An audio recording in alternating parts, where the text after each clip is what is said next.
Hi, I'm Sachiko Slomoff. I am proud to say I'm guest hosting for Life in the Law today. And joining me is our very own Roy Kodani. Thank you Yeah, very thank you so much for much. hosting today. You're so welcome. It's my pleasure. Yeah, so let's dig right into this.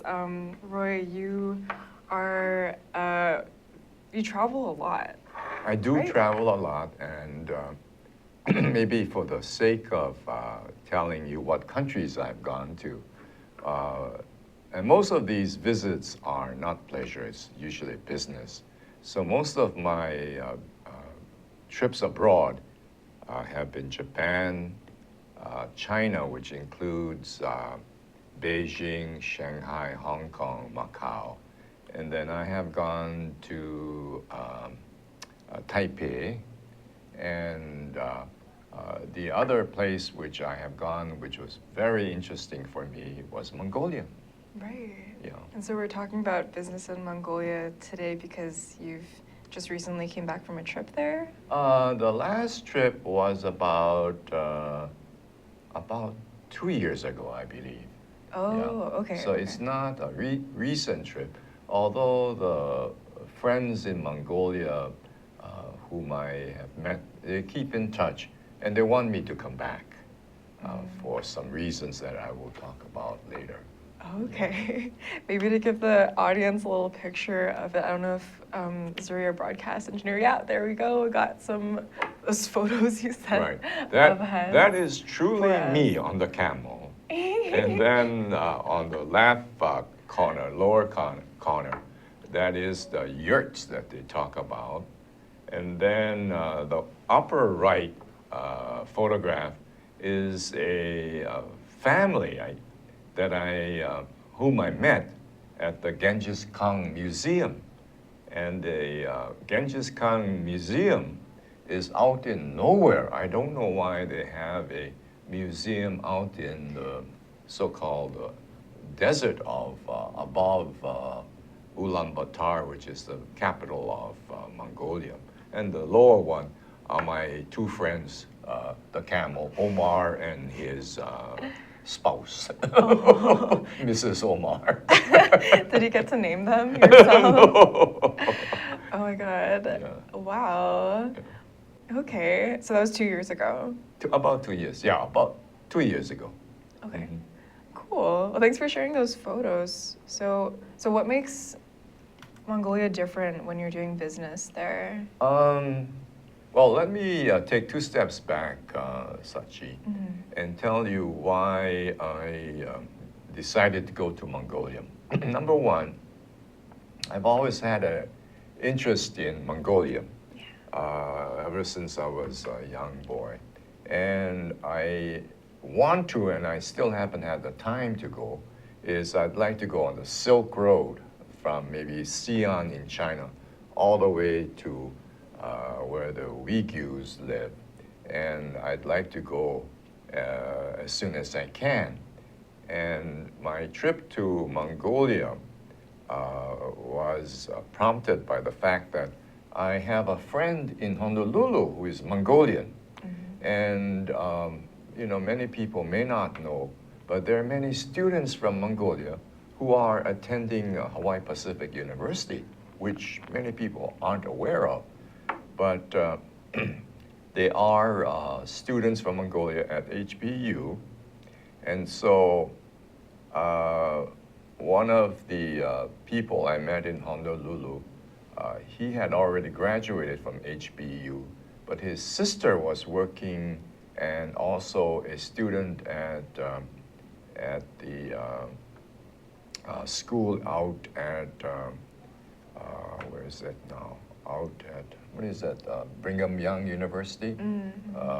She was there, and then she graduated, and then she has gone back to Mongolia. So there are quite a few Mongolians in Hawaii who are studying. Yeah. And I've always had, as I said, an interest in Mongolia. And so when I had this opportunity of going to Mongolia, Yeah. I decided to take the opportunity because I knew people there. Yeah, it's always kind of nice when you actually know people in the place that you're gonna go travel to, right? Right. You get a more intimate kind of Right. view. And they of give it. you the real, lowdown on the country. Right. Whereas, like, I know many times the tour conductors here in Honolulu, they give you another version of Honolulu. But there's all different versions of what Honolulu is like, and that's the same like in Mongolia. So it started off with you having friends from Mongolia, and then that kind of led you to actually taking the step to travel there? Right, and one of the reasons I decided to go was not only to see Mongolia as a tourist, but to see what kind of business opportunities there are in Mongolia. Mm-hmm. And there are business opportunities. So. Cool. What kinds of business opportunities? Well, let me first start by saying that Mongolia, until the late 1990s, I believe, was a communist country. Mm-hmm. So it's not capitalistic. They don't know, or they don't have the experience of free enterprise or conducting businesses. So let me tell you several business opportunities that I thought of, and my friends in Ulaanbaatar would like me to go back, put my money into the business enterprises. Number one, a business enterprise which is really promising is the tourism business, travel business. I think there is room for someone from Hawaii who is in the travel business to open up an office in Ulaanbaatar. So any tourist from America or a foreign country can make arrangements to visit Mongolia. The second business, which I think is very promising, is real estate brokerage. When I went 2 years ago, there was only one real estate broker. One. One. And Wow. that person was from Australia. And so my friend said that maybe I should open a real estate brokerage business in Ulaanbaatar so that, there would be more brokers in Mongolia that can help the people buy and sell real estate. And even the basic practice of buying and selling real estate is, at that time, 2 years ago, entirely new for Mongolians. Right. Because of the communist past? Yeah, or? well, because of the communist past. Another business that my friends wanted me to help them was importing women's clothes, fashionable clothes. Oh. Okay, because in Mongolia they are quite wealthy, quite wealthy. So they have the financial means to buy now, but there is nothing really to buy like women's clothes. So the access is kind of limited. Limited. There.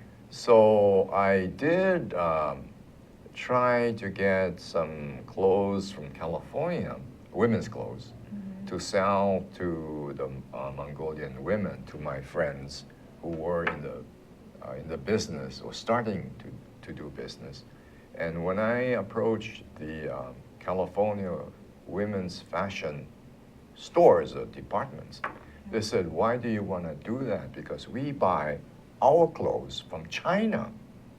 Oh. So why should you buy from us when your Mongolian friends can go to China directly and buy wholesale in China?" So I told my friends about that situation. Maybe you should go directly to Beijing or Shanghai or Hong Kong and buy the women's clothes in China rather than going California, China, back to California and then sending it to Mongolia. Right. That's interesting that the California businesses even mentioned that. Usually you'd think that they'd be like, oh, yeah, we can do that for you. Yeah, So that's kind of nice of them. Yeah, they were very very kind, I guess. Yeah. And so that's another business. The main business, which is difficult for, say, somebody from Honolulu or Hawaii to get involved, which is really the main business, is mining. Mining. Yeah, I think in Mongolia, gold, I think copper is number one, gold, copper. And at the time when I was in Mongolia, coal was also very important as an export mining product. And at that time, the trains from Ulaanbaatar into China were running 24 hours, 7 days a week, you know, the constant export of coal.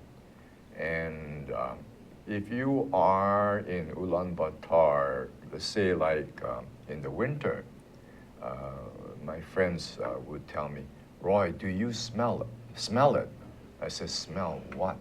And they say, when winter comes, to keep warm and power, you need to burn coal. So in Ulaanbaatar, you can smell the coal, especially when it's cold, because they're burning coal. But they were selling and exporting coal to China. I think that has gone down a little bit. Oh, okay. You know. Do they keep most of it, or is it mostly a product that they export exclusively? I think they export quite a bit. Okay. Quite a bit. I don't know the percentage, but it was a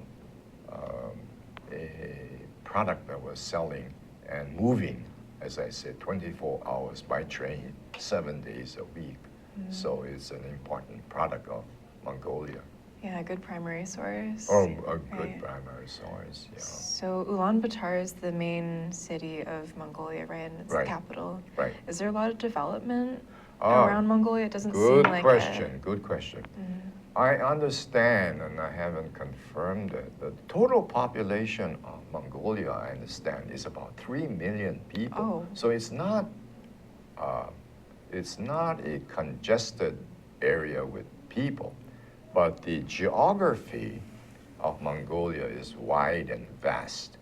And I did, as I said, I did go to the Genghis Khan Museum, which is outside of Ulaanbaatar. And once you go outside of Ulaanbaatar, oh, it's a vast open country, you know, miles and miles of open spaces. The steppes. I'm sorry? The steppes, yeah. The steppes. Well, Yeah. the steppes are more.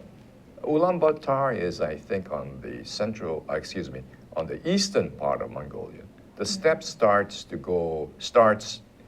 toward the middle and the western part of Mongolia. The other main tourist attraction for Mongolia is the Gobi Desert, which is in the southern part of Mongolia. And is that where the camels come in? That's where the camels come in. Okay. Yeah. Cool. Let's learn more about that Okay. after this break. All right. We'll be right back. I'm Sachiko Slomoff talking to Roy Kodani, our very own of Hawaii and ThinkTech. And we'll be right back after this break. Thank you. Here's the deal. I'm Jay Fidel. I'm the host of Hawaii, the State of Clean Energy, which is the Energy Policy Forum's program on Wednesday. That's how we call Wednesday Energy Wednesday. We call it Energy Wednesday every Wednesday. Are you surprised? Okay, and we try to get guys like Jim Alberts here from Hawaiian Electric who can tell us what's really going on in energy. We want to be informed. It's so important. It's the most important initiative in our state. Clean energy is major, okay? And that's why we cover it on this show. That's the deal. What do you think, Sharon? I think that's great. That's why we're here every Wednesday from 4 to 5, and we hope you all join us so we can hear people like Jim coming on our show and co-host Ray Starling from Hawaii Energy.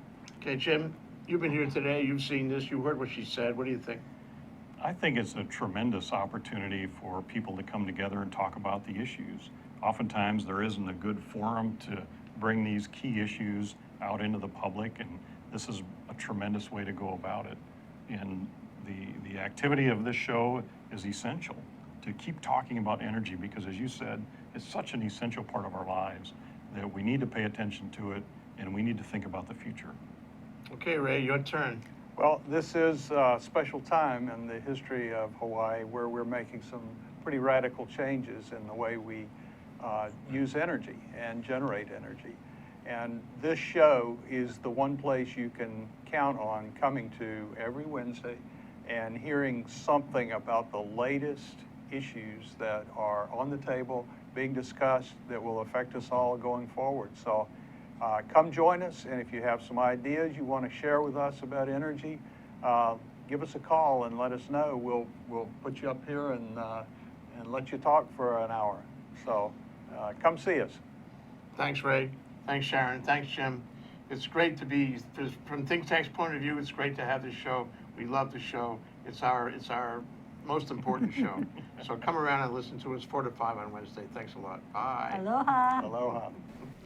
Hi, Sachiko Slomoff again, guest hosting for Life and the Law, talking with Roy Kodani. We're just kind of scratching the surface about the topic of business in Mongolia, a place that most of us have not been to, but Roy has, so he's just kind of enlightening us on the topic right now. So, Roy, you were just describing about four sectors where business ventures seem a lot more fertile or possible, promising. Promising. Oh, You yeah, said or chance. tourism, women's clothes, Right, and real estate brokerage, right? right. Okay. I would like to talk about two more things before we move on. Okay.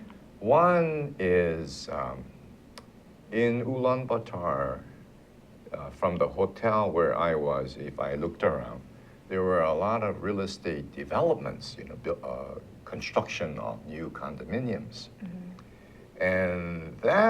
And the Mongolians are very excited about this real estate development because there are a lot of condominiums.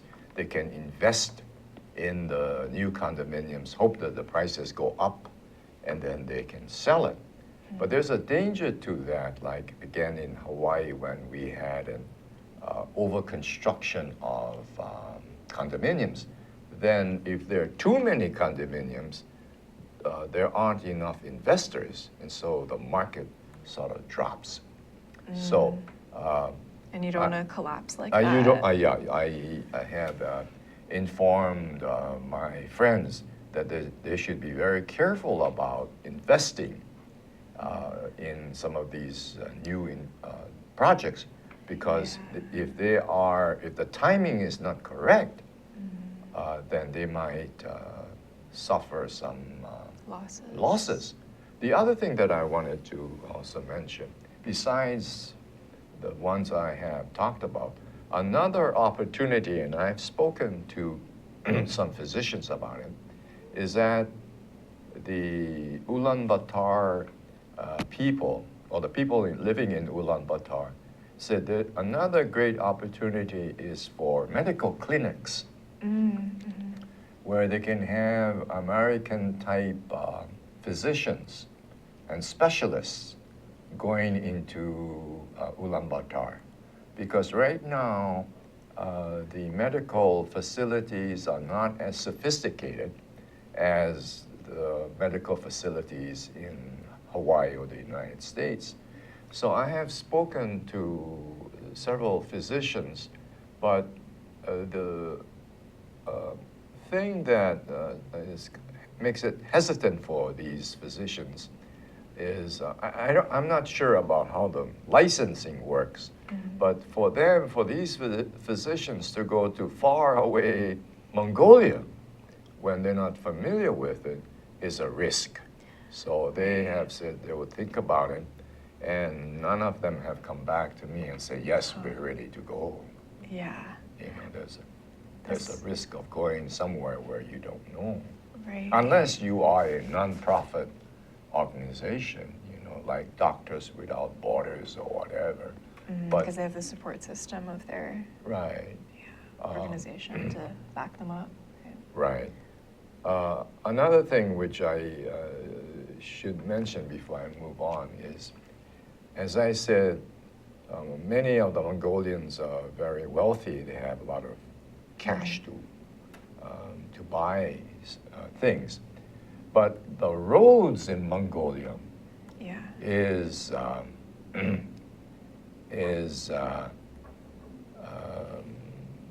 is not the best. So if you were to go from downtown Ulaanbaatar to see the museum where the Genghis Khan Museum is, you cannot go straight because there's so many potholes. So you have to go, in and out, and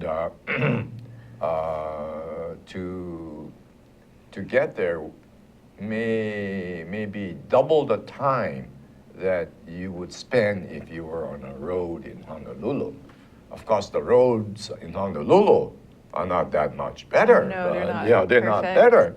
But the roads in Ulaanbaatar or going out to the outlying areas is not the best. But surprisingly, the cars that the wealthy people in Mongolia drive are like Mercedes-Benz or Lexus, are very good models. So they have very good brand cars, but the roads are not the best.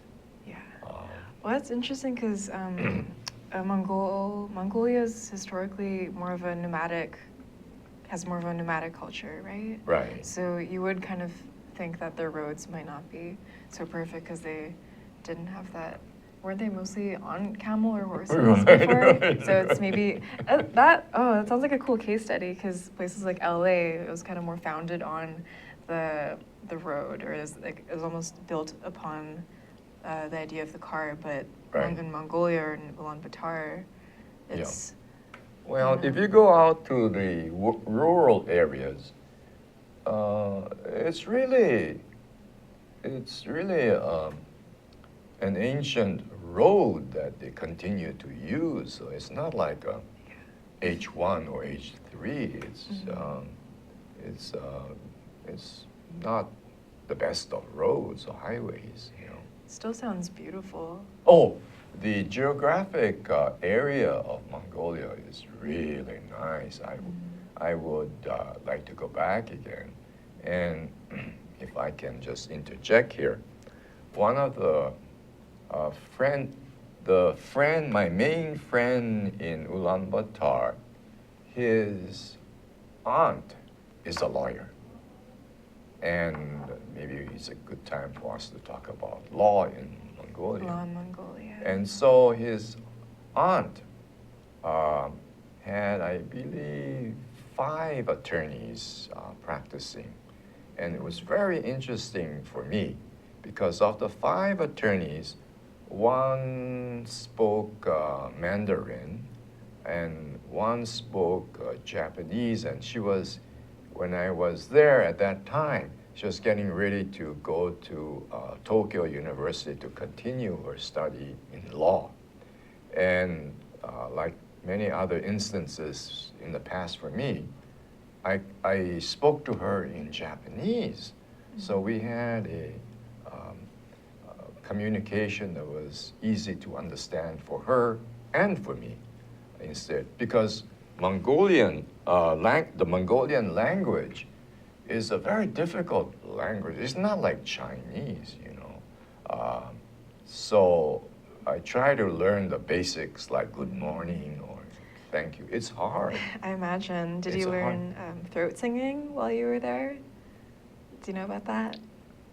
The No. throat singers of Mongolia. Oh, right. It's like it sounds like a whistling. I would never. I feel like that would take years to master. Right. Yeah. And no, I didn't hear that. I've seen them like 3 times. They travel around. Oh, The this. people. There's this one troupe that. Oh, go around, huh? Yeah. Yeah. But so that's not part of the language Not necessarily. that I'm aware of. Another thing about the Mongolians, they have this Outer Mongolia, which is where I went. And there's the Inner Mongolia, Okay. which is part of China. But Outer Mongolia, or the Mongolia, is closer to the Russians in relationship than to the Chinese. And so my guide who had attended HBU had gone to study besides HBU. She had gone to University of Moscow to study. And when we went out for like dinners, she and her boyfriend took me to Russian restaurants, a lot of potatoes and whatever. And I would have thought that they would have invited me to like a Chinese restaurant, but I don't remember going to a Chinese restaurant as such.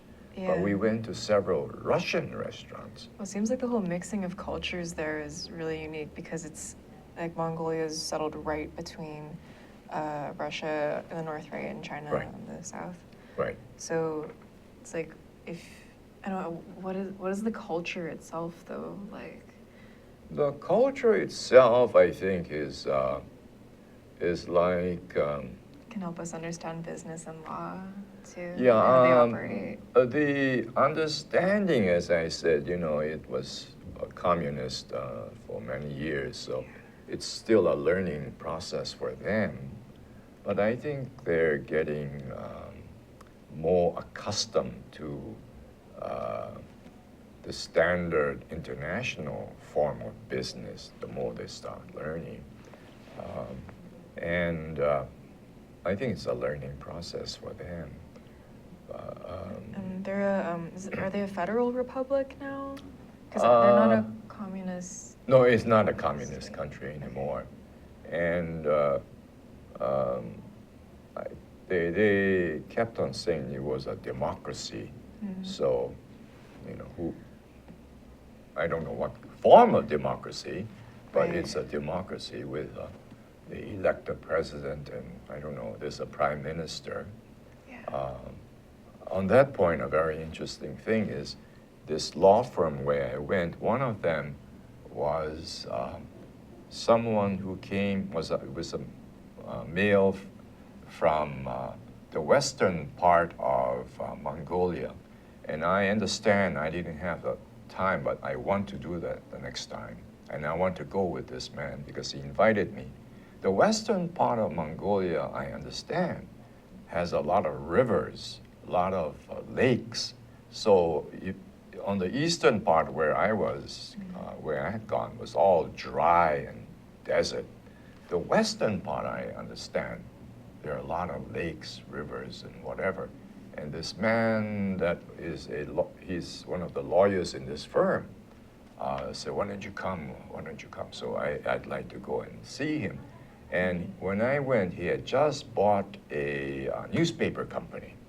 You did? Wait, he did? He did. Okay. And the reason for that is that he wants to run for public office, newspaper, I guess. Then, he can spread whatever news about Well, information, media, that's really important in the country. And he said he would like to run for higher office because he was already like a congressman or whatever from that district. But he said he wanted to run for higher office, and that's why he bought the newspaper. And so I'd like to have friends in high places. Cool. Well, it sounds like the development in general of Mongolia is really kind of fresh. It is. And it's at least, it's been developing for years, right? But just in this kind of more Western sort of Well, way. it's becoming more Western, Yeah. I think. Yeah. I hope that they're still able to maintain their own integrity Culture? and that culture, and that we don't force too much to influence them in a way that's not good for them. But we're actually right at the point for another opportune break, so we'll be right back with Roy Kodani on Life and the Law, and we'll see you in a couple minutes. Hi, I'm Chris Leatham, and I'd like to invite you to come and watch my show every Wednesday at 3. I'm interested in a variety of issues that have to do with politics and our local business economy. And I'd like to bring on guests who like to talk about everything from technology to social media to what we can be doing to improve our environment. And so I'd like to invite you every Wednesday at 3 to stay and watch my show here with ThinkTech Hawaii. And I'll see you there. Aloha! How you doing? It's me, Angus McTech, wishing you to welcome and join us to see us on Hibachi Talk on ThinkTech Hawaii. Join my co-hosts, Gordo the Tech Czar and Andrew the Security Guy, every Friday from 1300 to 1345. We look forward to seeing you. We'll talk tech and we'll have some wee bit of fun. And remember, let your wing gang free wherever you be. Aloha! Hey, this is Sachiko Slomoff on Life in the Law. I'm guest hosting. I'm talking to Roy Kodani of Hawaii and of many places. So thank you again, Roy, for coming. Oh, thank you for hosting. It's my pleasure. So this is our last segment to talk about business in Mongolia, your experiences there, what you've gathered and stuff. So, gosh, there's so many different interesting things about Mongolia. Estate. So did you say something you want to focus a little bit on real estate development there? The real estate, and I think, because this is life in the law, Right. I should talk about law as, as such. Do they have law firms there a lot? Or is They it are law firms, and owned by like one Australian? no, that's the real estate broker. Yeah. But I'm there are- kidding. yeah. But there are law firms, and there is a law school as such in Ulaanbaatar.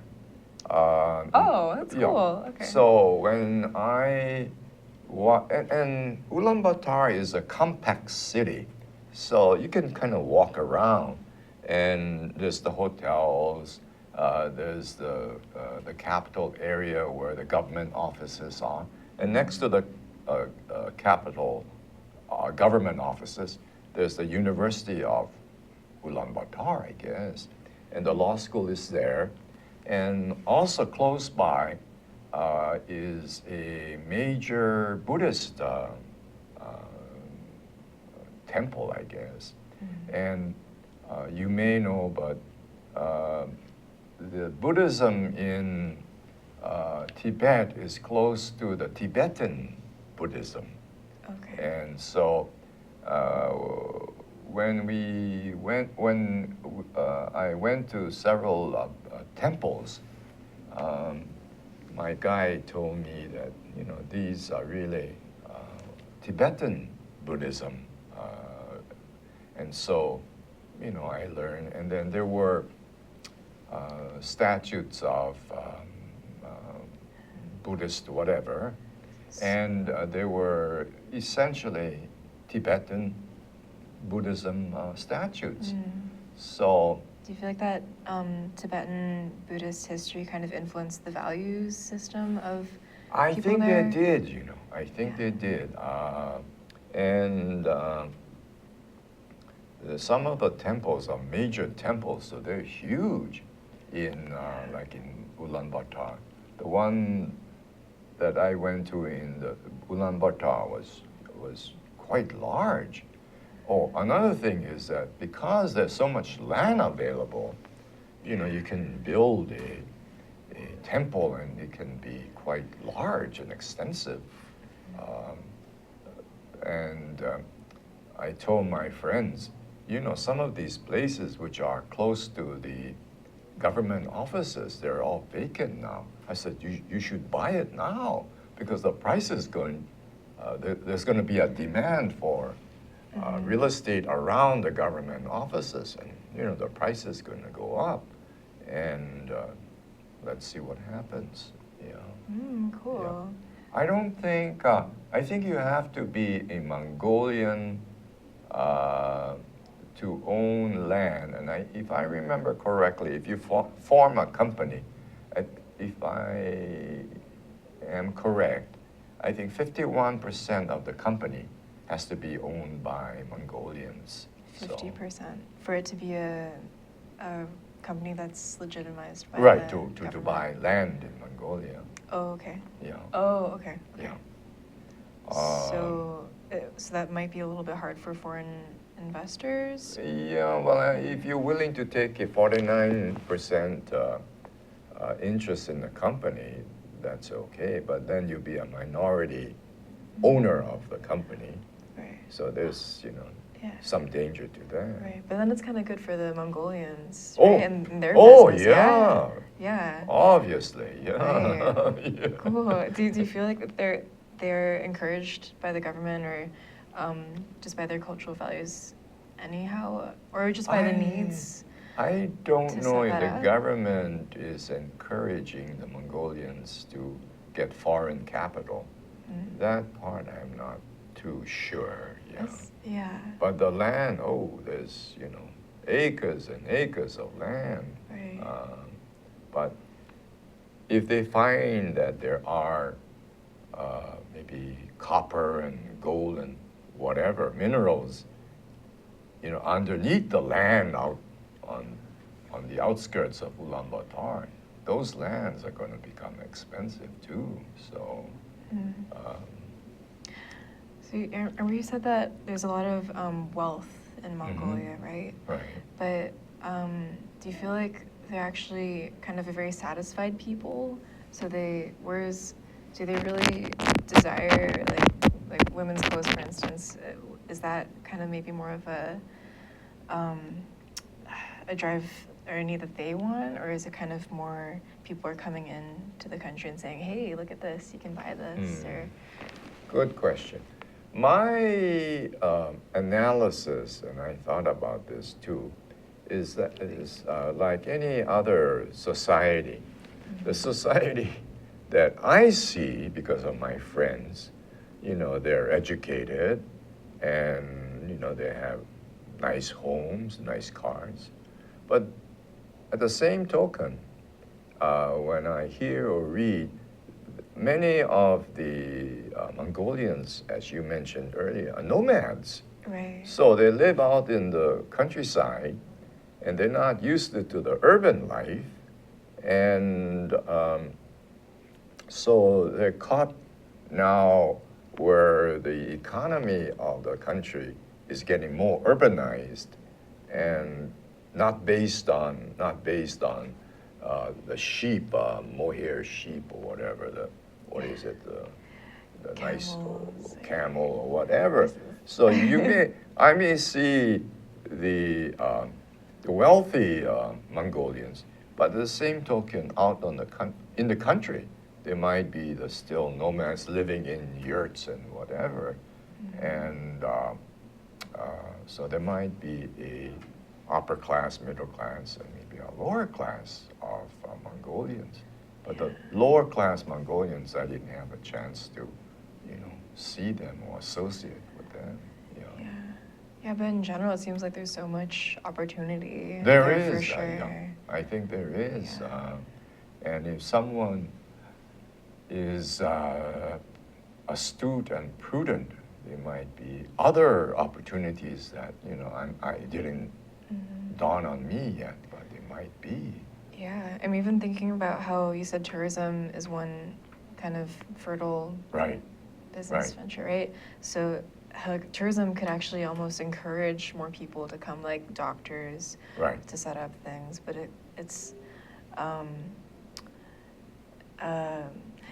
strange because we're from Hawaii. Right. I tend to have a kind of different view of tourism in general. But maybe if given the right methods, tourism could actually benefit in some ways. Oh, it at could, least yeah. Mongolia, at least to get more Right. help with development.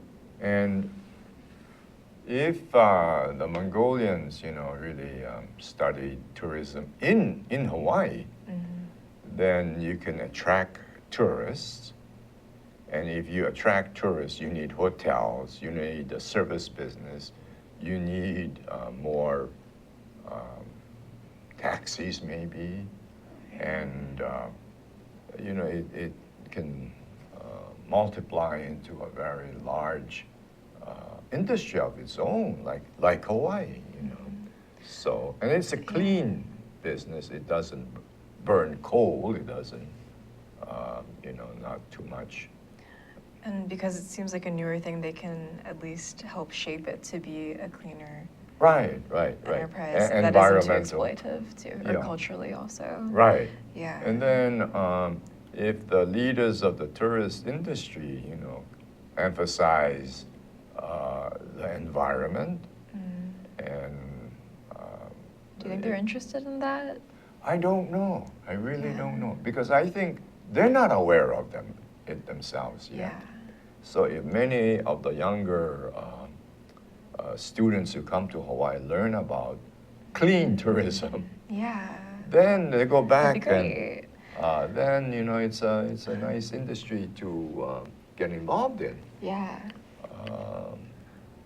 I think that these, and I don't know, I never asked, you know, I thought about it just a minute ago now, but I never asked the students who do come to HBU, why HBU and not UCLA or why not Berkeley or somewhere else? Maybe I should ask them next time. Why do you come to Hawaii to study? And Yeah. not you know, Yeah, HPU definitely seems to attract a lot of foreign. Yeah, foreign students Yeah. and stuff. Yeah, that's cool. Maybe there can become like some kind of dialogue between Hawaii and Mongolia too. Right. It seems like you might be kind of stoking the flames a little bit Yeah, on that. that's a good idea. Yeah, you're at a good position to do that. it Oh, thank seems. you. Yeah. Thank you very much. I'll name a camel after you, Okay. Sachi. Pick a white one or a green one or a pink one. Yeah, then I'll be happy about All that. right. Another you know thing that was really interesting for me when I mentioned taxi is that you know there aren't too many taxis as such. Terminate? What did you say? There aren't any Aren't- too many taxis. Oh, okay. You know, like the taxis here in Hawaii. Yeah. There aren't too many. Very few, I think. So you know what you do? What? If you wanna ride from point A to point B, you stand alongside the road and you just you know wait for a car, which is not a licensed taxi, and they can pick you up and you tell them, oh, I want to go to the Royal Hawaiian Hotel, and they'll say, okay, you know, whatever it is. They're not licensed. So it's hitchhiking? It's Or- like hitchhiking for money.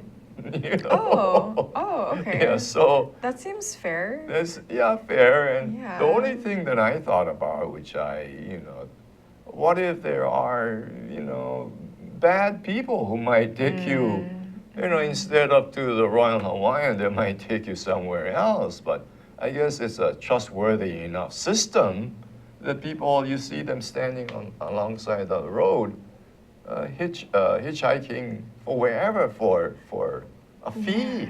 Well, we you know. can. Oh, sorry to Yeah. interrupt, but I guess we can only hope that the value system of the Mongolians will help drive their development in a way that's kind of good for them and for the community, for business, and law. Honesty and Honesty.